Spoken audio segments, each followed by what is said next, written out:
very few artists have the chance to design large urban areas, much less an entire city.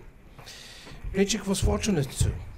He knew how to identify opportunities and at the same time prove himself the person most competent to undertake them.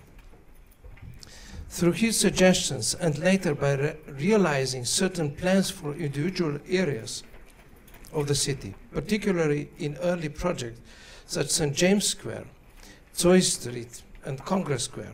You will see later. This is a common image of Plečnik's plan for Ljubljana, with the castle in the middle, Ljubljanica and Grubar Channel on the right, Gradaščica River. You see a small point of complex of Trnovo. This part is called Trnovo, and Plečnik house is exactly here. And the new project for the new part of the town in the northern part, which is called Bežigrad. So he won the city authorities' trust. Later he advanced increasingly daring proposals, as evidenced by numerous plans he could not have expected to be implemented.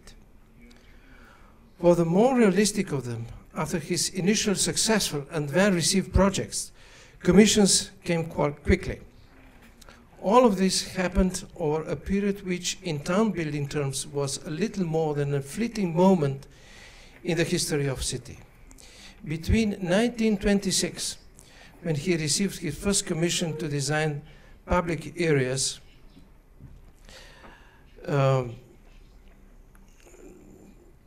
public places of the city, and the beginning of the Second World War in Slovenia in 1941, discounting the fact that the markets and the sluice gate on Ljubljanica were only finished during the war. Plečnik left such a powerful mark on Ljubljana with its high-quality buildings and arrangements of public spaces that today's city justifiably bears the name Plečnik's Ljubljana.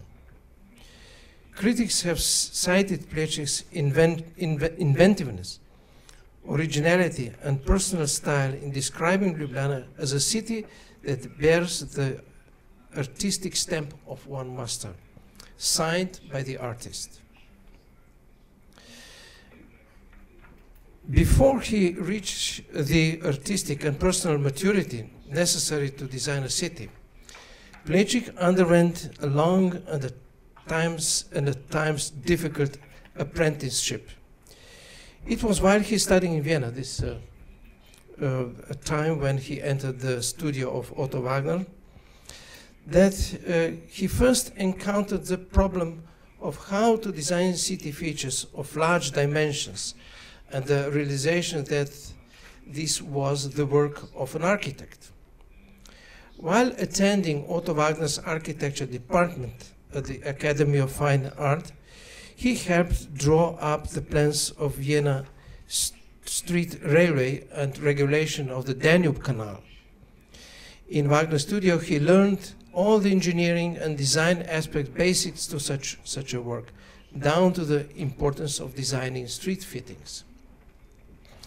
During his famous travels around Italy and France in the years of 1889 and 1899, he was able to compare the way in which history had responded to these themes. He also became enthused about historical architecture. I quote his very famous sentence to his brother when he wrote from Venice, when he first saw with his own eyes the Italian art. Over here in Venice, everything old is beautiful. What is new there in Vienna is all average.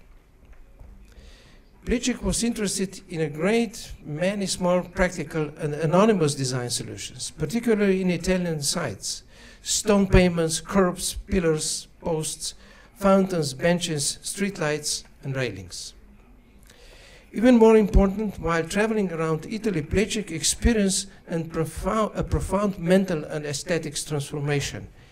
Most decisive of all of all was his realization that at that time Ljubljana was his true artistic homeland. During his travels, it was the city of Mediterranean character that revealed itself to him most strongly. He resolved to dedicate his manifold artistic powers to it.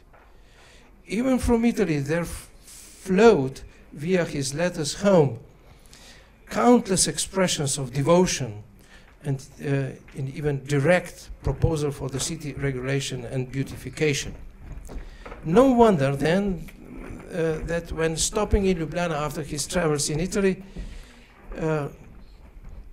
on his way back to Vienna, he should have promptly made 2 sketches for the remodeling of the area around the Church of St. Peter. This was made in June 1899. In later years, too, he took a lively interest in Ljubljana issues, taking part, among other things, in the debate over the erecting a memorial to the poet Francesc Prešeren. So this was a comparison to Polish Adam Mickiewicz, and submitting for consideration a plan for the decoration of the town square with sculptures, although without notable success. While working at Prague Arts and Crafts School in the period in 1911 and 1921, Plečnik included in his school programs a number of projects conceived for real locations in Prague. Let's say a bridge across Vltava with a new building for the National Museum in Mala Strana, a fine art pavilion, a church in Vinohrady, and so on. In terms of teaching method, this was not particularly new. Wagner, too, gave real projects for actual locations to his students. However, his decision can be seen as an anticipation of Plečnik's desire to undertake actual architecture and town planning problems, which during the First World War offered few possibilities of realization. Also noteworthy in his teaching was the way in which he drew a pupil's attention to smaller architectural projects such as pavilions and market stalls, which fall into the category of small urban features. The invitation in 1920 from the President of Czechoslovak Republic, Tomáš Garrigue Masaryk, to remodel Prague's castle, its gardens and courtyards, was a decisive moment in the architect's life. It was once a lifetime opportunity, a project he simply could not turn down. On the other hand, an equal attractive invitation had arrived from the new founded University of Ljubljana to take up a position as a professor of architecture. Plečnik was able to accept both challenges, and for just over a decade, from 1920 to 1933, divided his creative energy between Prague and Ljubljana. Thus, his Prague oeuvre of the 20s and the beginning of the 30s came into existence at the same time as his works in Ljubljana. As a consequence, a number of ideas he developed in or for Prague found their parallels in Ljubljana and vice versa. For instance, when Plečnik was developing plans for the Church of the Sacred Heart of Jesus in Vinohrady, we will see it a little bit later.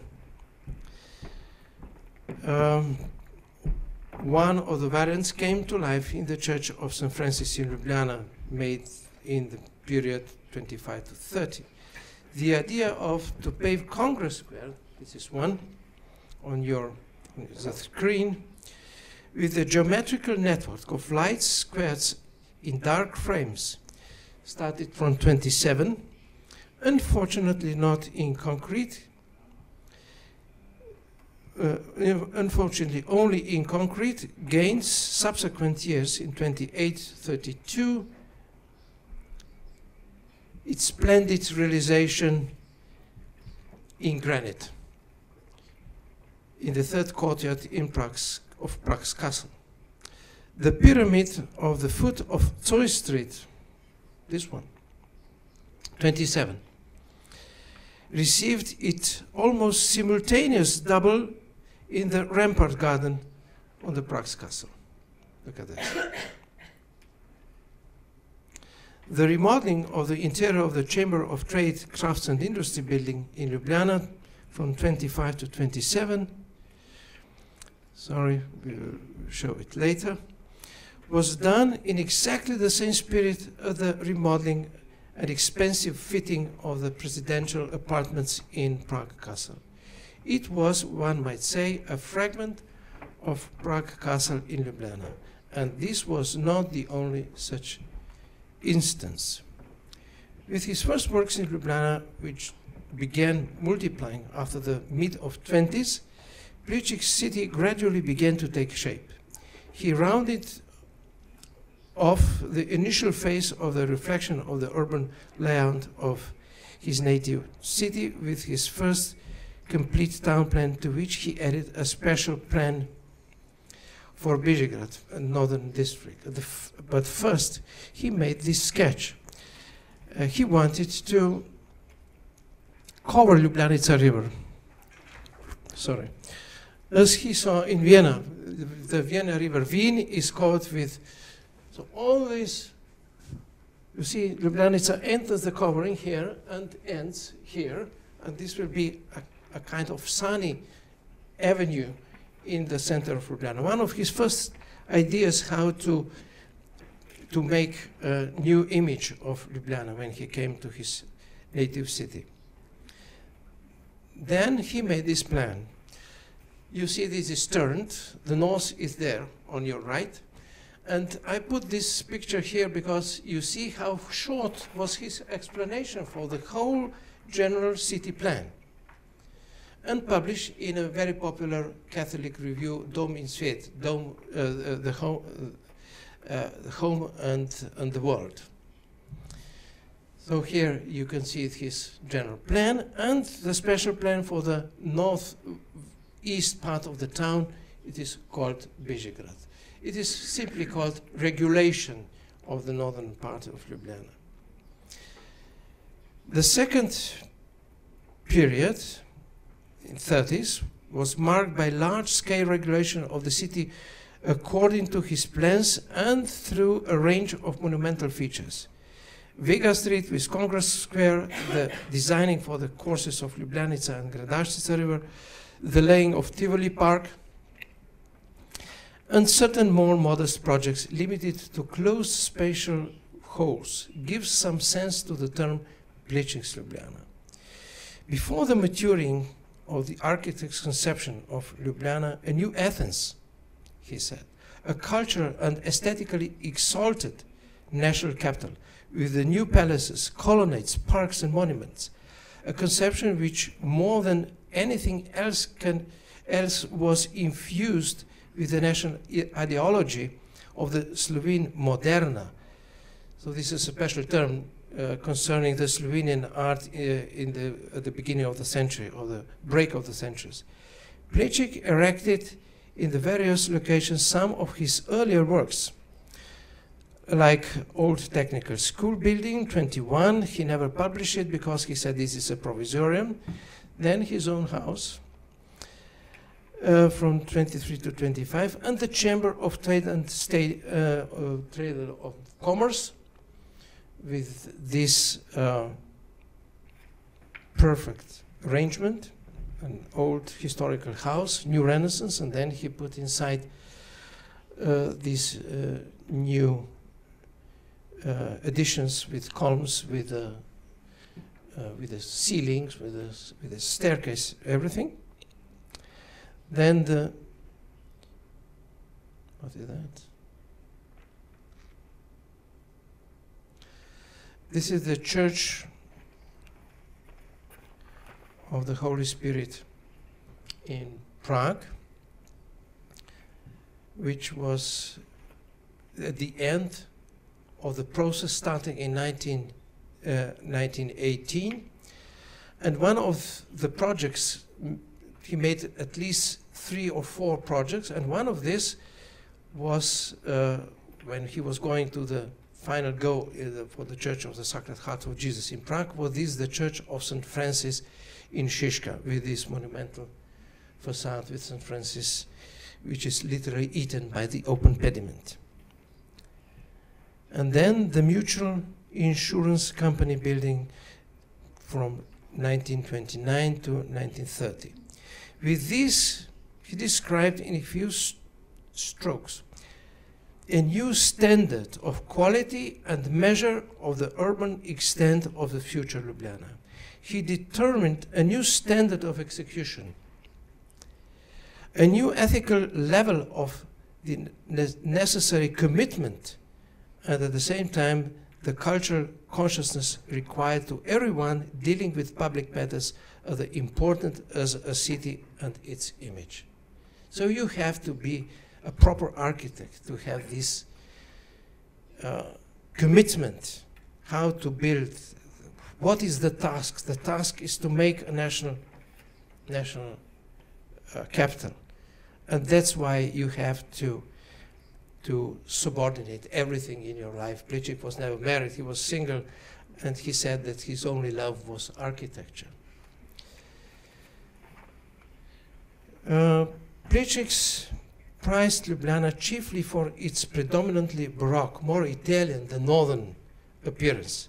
His discovery during his travels in Italy of Ljubljana that was also tied to the heritage of the ancient world in Mediterranean awakened in him, as he said, a karstic nature. So a dweller who lives in the southern part of Slovenia belongs to karstic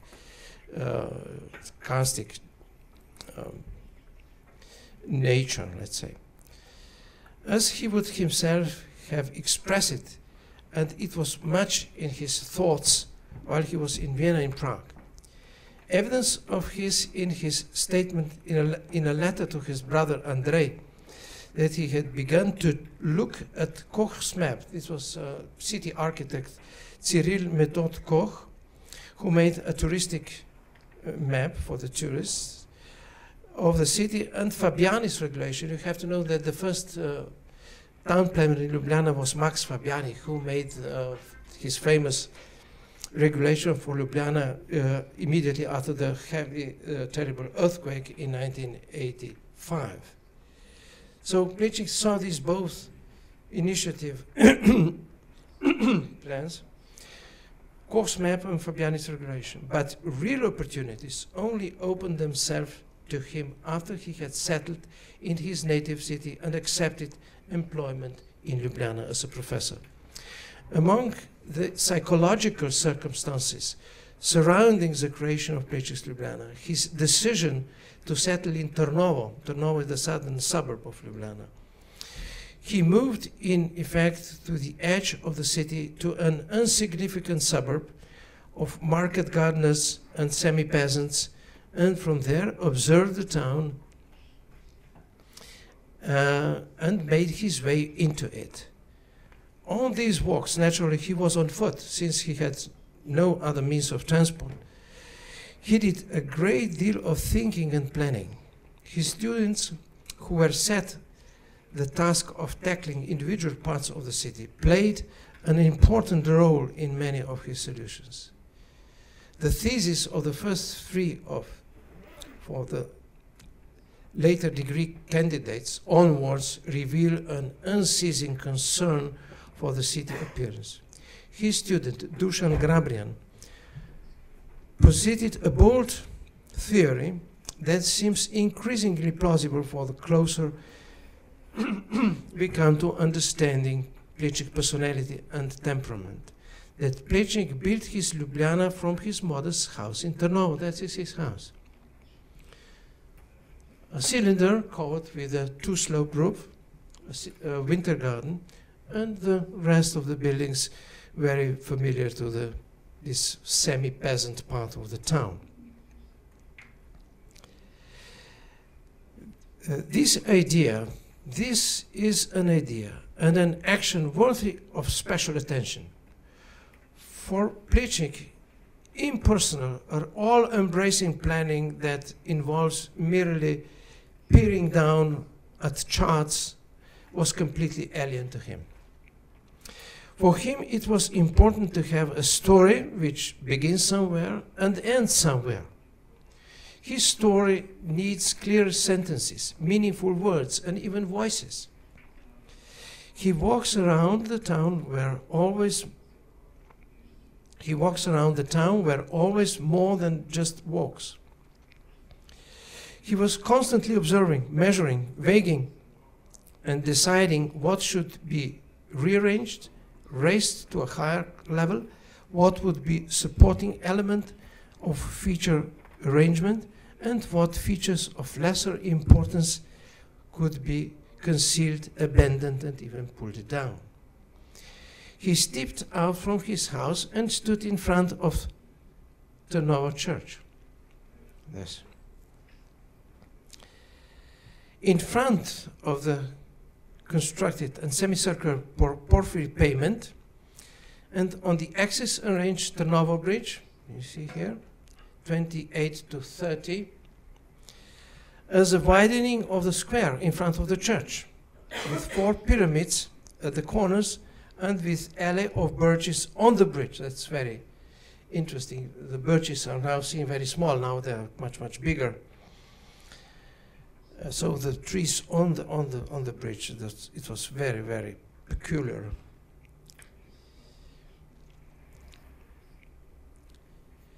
He leveled the axis of Emonska Street. He designed the corner of Križanke. Now this is the Trnovo Bridge from the riverside. And then he made this, the square of French Revolution, with a monumental obelisk, a memorial to Illyria. So after the Napoleon occupation of this part of the country, he formed Illyria's provinces, and this was Napoleon, and to the memory to him, because he introduced Slovenian language in the schools. That's why we made a unique Napoleon monument in the whole Europe. I do not know nation with a Napoleon monument outside France. He went further along Vegova Street, so see the obelisk, and then the beginning of the National and University Library terraces. This is the monument to the poet Simon Gregorčič, and the terraces, and there is the National and University Library Palace. So he went on with the palaces and the terraces.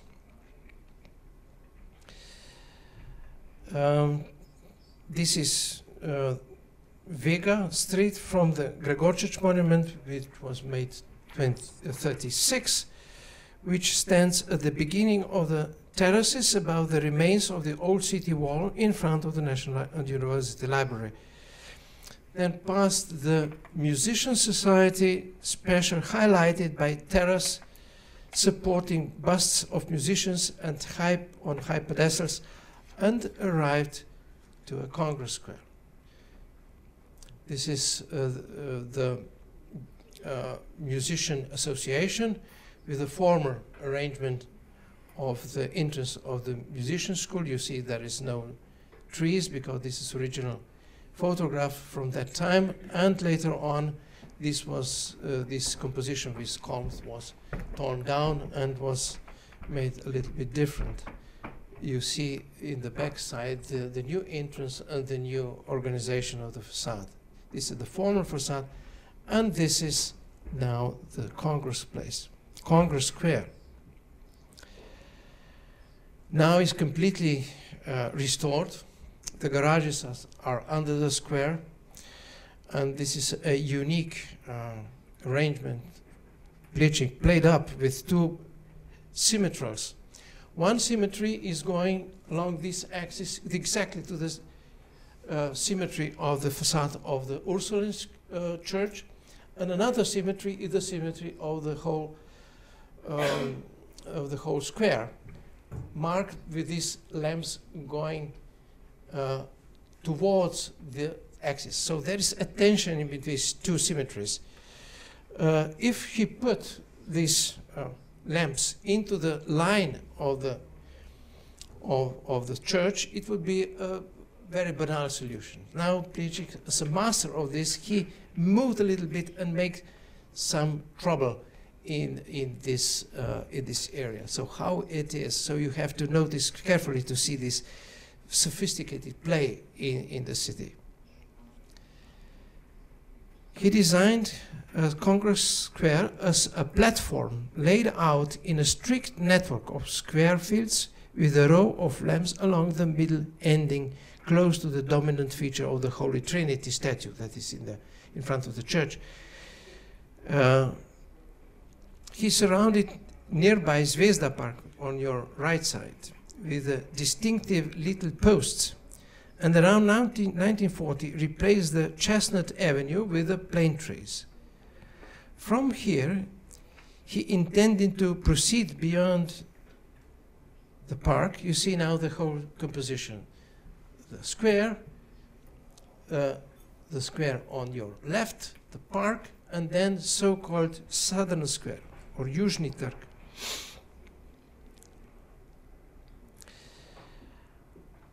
He intended to proceed beyond Zvezda Park via Propileje, the monument to King Alexander of Yugoslavia.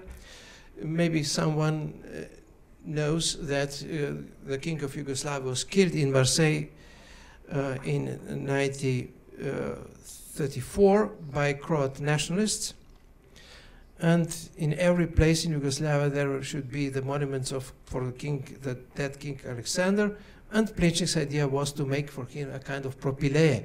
So within that small temple as a Propileje, there would be the monument to King Alexander on the horse. So Southern Square, as it was called, where his land axis would end. So now we first followed how Plečnik arranged the space in between his home to the very center of Ljubljana, to the heart of the town. This is the perspective, which was published in a newspaper. Shows how it would be arranged for the King Alexander, the park, and the entrance to the Southern Square. So how he, from this square, how he got to Ljubljanica River, he made two things. This is one. This is the theater staircase made from 1933. And another one, this is the entrance, so-called Gerber Steps, 1932. He managed to connect Congress Square with Ljubljanica in a successful and refined manner. The Ljubljanica River was his second longitudinal city axis or water axis, and metaphorically speaking, a parallel to this land axis, to the first one. The river runs from Spica. This place here is called Spica, after German Spitze, where it divides into Ljubljanica, going left, and Gruber's Canal to the here on your right. This part, the main part of the river, ends at the sluice gate in Poljane, just the opposite side of the town. Plečnik built this axis as a symphony or a beautiful tale. It begins with an overture of long horizontals, the banks and path on both sides of the river.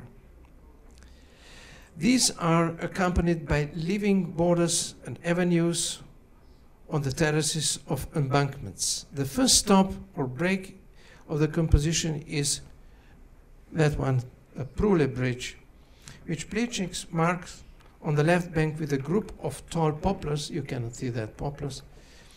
And from here he designed this. From here he designed the embankments that's changed On the left, here we are on the left side of the river, magnificent gentle stone steps accompanied by an avenue of weeping willows, domes or cupolas in Plečnik's vocabulary. And on the right, steeper steeps with grassy banks.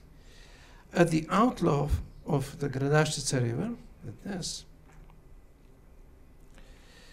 the left side of the composition concludes in an elegant curve. You see, this is a masterpiece of the steps, and on the right with the sloping bank that allows access to the river via stone supporting wall. From here, Ljubljanica flows in a concrete channel or a concrete bed.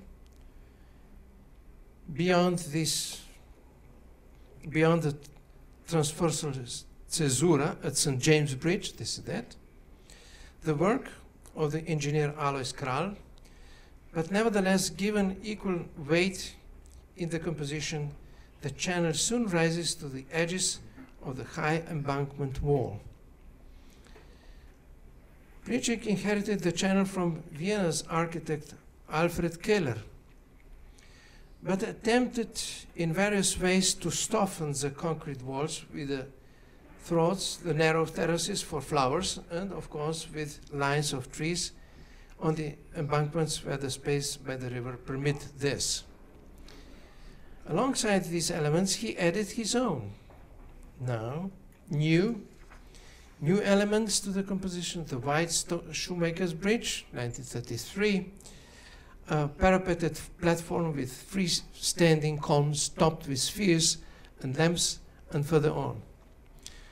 3 bridges, Tromostovje, 3 bridges. 1929 to 32, the Triple Bridge, undoubtedly the pinnacle of Ljubljanica composition. On either side of the original stone bridge, the central one was historical.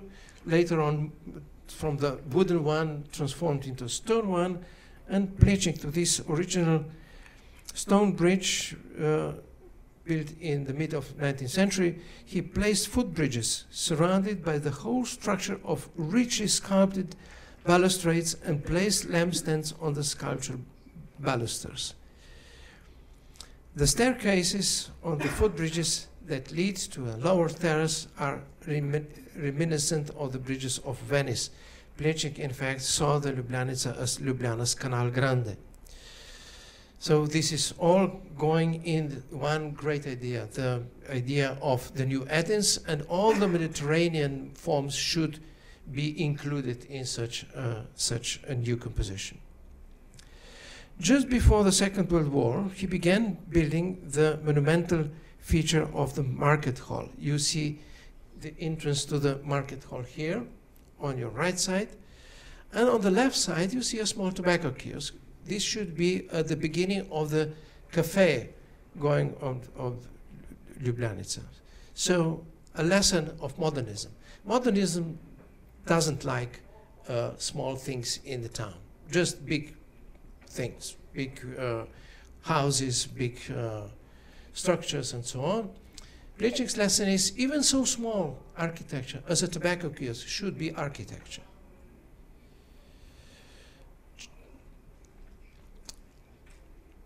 The composition is typical of his work. It begins with a little temple, that one, is a flower shop, followed by an open colonnade with a little temple with a balustrade on the riverside and a semicircular turret concealing the spiral staircase that leads down to the fish market. The covered market hall, so this is the composition, the open colonnade, the small turret leading to the fish market, and on the riverside, the covered market hall with the colonnade on the one side, and on the riverside a combination of rustic work and smooth walls of windows are considerably higher structure of that develops along the bed of the Ljubljanica river. In order to provide, this is from another side, from the Dragon's Bridge. In order to provide the necessary views of the river, the architect interrupted it with two open columned lodges. Yes, here is the beginning. On your left is the beginning of loggia, and this is the view from another side.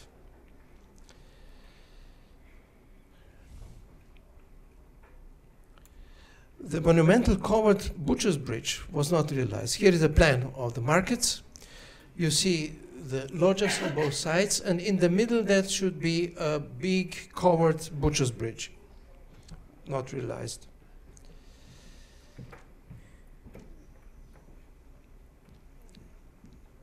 The market hall is joined to the Dragon Bridge by means of the low structure. From here, lines of trees continue along both banks as far as the bridge, St. Peter's Bridge, from where it is just a step past the promenade of Ras Square to Plečnik's true triumphal arch on Ljubljanica River, the sluice gate. This. The date is 1939 to 44. There is no other name for this monumental composition of three towers with transfer ties which conceal the wire machinery. It is the final chord, a valediction to Ljubljanica, which at this point leaves the city. This is the back side of the river. This is the front side, and this is the cheerio to the river leaving the town. Plečnik placed a number of transversal axes on these two main axes. The first is the course of Gradaščica River, this one, with a small bridge, also made by him. This is a rooster bridge, as it is called. It was built in the years of 1930 to 32. It features a symmetrical design of the banks with avenues, two bridges, washing places. Here is a washing place. In that time, they were still washing laundry along the river. And the continuation of Ypres Street on the right bank. The second is Zoe Street with S. The pyramid you already know. And this is a gentle slope. So the fitted pathways, lines of trees, and the foot of the gentle slope. A pyramid that connects optically with the spire of St. James Church over the river, on the other side of Ljubljanica, and thus with Plečnik's arrangements of St. James Square, with the fountain and the column of Virgin Mary. Further on, with the landscape surrounding of the Church of St. Florian, the steps, and the beautiful way, paved way to the castle. The third transversal axis connects the broad and the monumental Jakobić Promenade. Now, this is the original photo. Later, it was a little bit shortened because of the moving of the railway. 1933. The third transfer is Jakobić Promenade with its central row of lamps to the main vertical dominant in Plečnik's system of access. Therefore, Plečnik planned for it a new monumental image, but did not succeed in bringing his idea to fruition. All he did at the castle, so this is the way, if we follow this way direct to the town, we get to the Prešeren Square with the three bridges composition, now also with the colonnade that was planned and it was not realized. And then the last point, the last accent to this, the whole network of Ljubljana's urban planning was Ljubljana's castle. Ljubljana's castle was supposed to become the main vertical dominant in Plečnik's system of access. Therefore, Plečnik planned for it a new monumental image, but did not succeed in bringing this idea to fruition. all he did all what he did at the castle was rearrange the walkways and castle entrenchments in 1934. But his idea for the castle and the monumental approaches to it continued to trouble him. He worked on it intensively during the war, and even after the war he was unsuccessful with his proposal to build on the site of medieval castle a building for the Slovene parliament in the form of octagon. It was 1947. This is the idea. So he would replace the castle and the octagon, and he would make these monumental approaches to the castle, to this octagon. Plečnik compressed this basic system into the first city plan in, as I said, in the plan of 1928. For the second, in 1903, he incorporated everything he had carried out over and above that which he had originally conceived, and certain the new ideas for the monumental complexes, such it was the new town hall in Vodnik Square and Odeon between the Congress Square and the bank of Ljubljanica.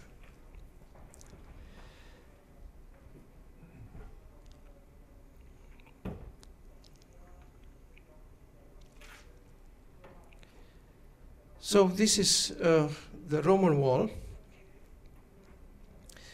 that is going along with the ideas of this transfer axis going to Ljubljana. So he got this ancient wall.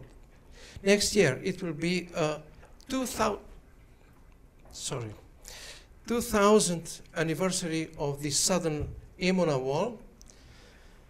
That was excavated at the beginning of the 20th century by an archaeologist, Walter Schmidt.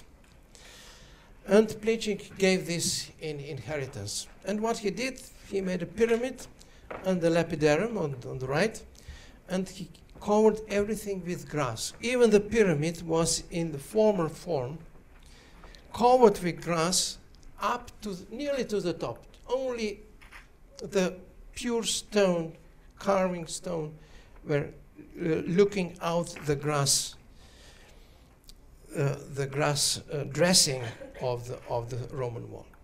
Maybe you remember from the literature from Nicolaus Pilsner's book, The Outline of European Architecture. You will find how he described the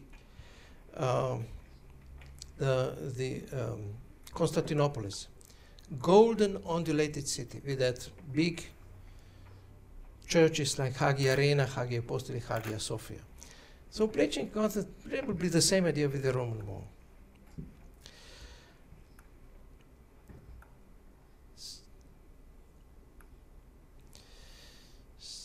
That's him. During the war, he put whatever he made in Ljubljana in his second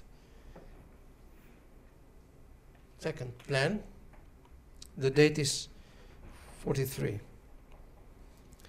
So he put everything there, the castle, Bežigrad, where he succeeded. And there, this includes the extension to the cemetery church of St. Christopher, the church of St. Cyril and Methodius, 33 to 34. Later on, this was torn down, and only the church was moved to another location, the Baraga Seminary, a big building reminding you of the Colosseum from one side and the St. Angelo Castle. The interior, a little bit arranged after the Second World War. And at last, Žale Cemetery.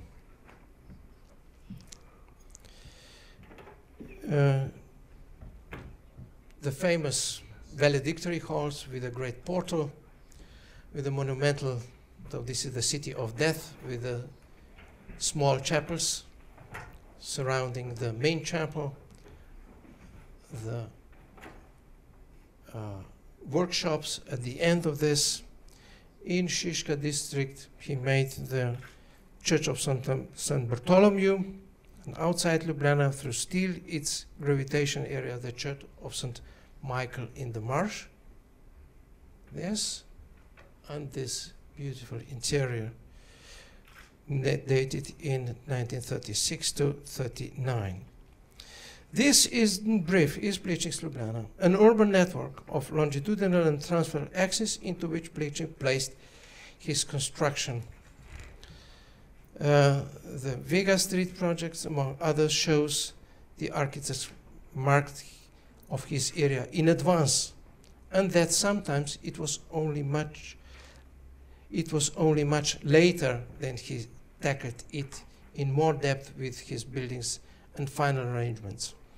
The monument to Illyria and Napoleon, together with the arrangement of the area in front of Križanke, dates from as early as 29.